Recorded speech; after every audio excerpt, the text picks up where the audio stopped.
During NATO summit in Warsaw, cyberspace has been recognized as one of the warfare domains. How will it affect NATO's defensive strategy, according to you? Well, I think for the alliance, you're looking at a whole of life issue.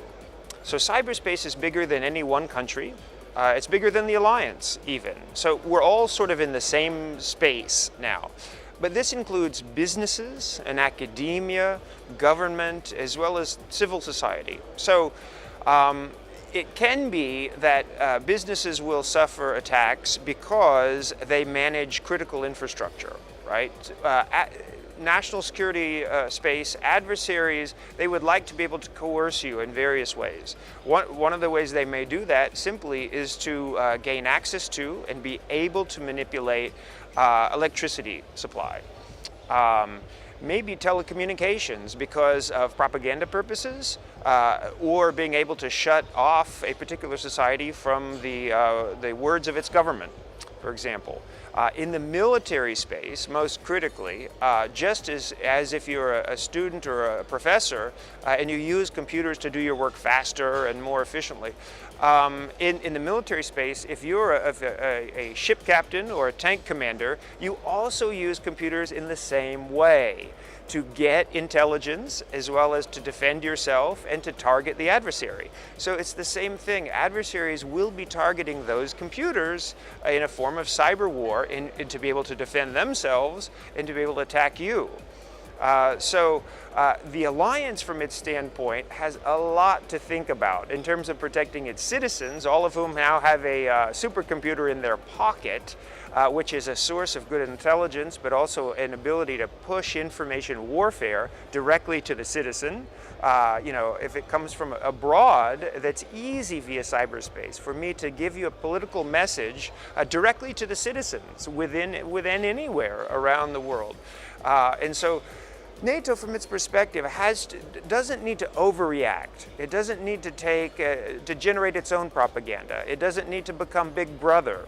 But it needs to think about just a wide range of attacks that can take place within businesses, within libraries, and as well as within the government and military space. It's really a whole-of-life issue for the alliance. Many experts argue that NATO needs to develop offensive capabilities in cyberspace. What is your opinion on this matter?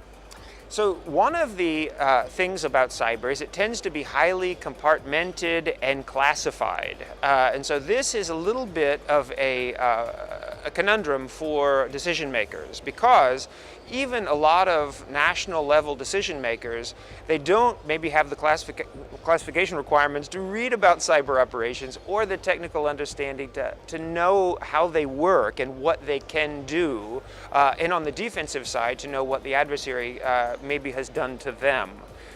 So there's a big gap between strategy and tactics in cyberspace, and this is a challenge. Computer network operations tend to look more like covert operations or espionage than they do traditional military affairs. Packets on the internet are very technical things that don't wear uniforms. So it's not like you have an American or a Russian or a Chinese uniform flying around your network. It's going to be more like a spy or an insider threat type situation. And it makes it more difficult to understand whether cyber war exists and how it's manifested itself within your space. It is a challenge, and it takes time. There's an attribution problem, knowing who's attacking you, as well as an impact challenge. How seriously have you been affected? And so these things tend to take time to figure out, which makes cyber war a challenge. Sometimes the attack has already happened, a week ago or a month ago, and you're just finding out about it. And it may take some time to understand how difficult the problem has been. So in the offensive space, it is a particular challenge from an organizational perspective and from the sensitivity angle as well. So moving forward, I think at the very least within NATO we'll probably see some self-imposed limits on espionage. In other words, if we're allies, we're not going to spy on each other because spying in cyberspace looks very aggressive when you see it. And you're never quite sure if the espionage will turn quickly into attack. In other words, manipulation of data rather than just stealing your data. Finally, what's your opinion about this conference? Do you like it? Krakow is a beautiful place. I'm so happy to be here. But the talent already from year 1 to year 2 has more than doubled, and in terms of quantity and quality, you can see it all around. And I think the future is very bright for Krakow in cyberspace.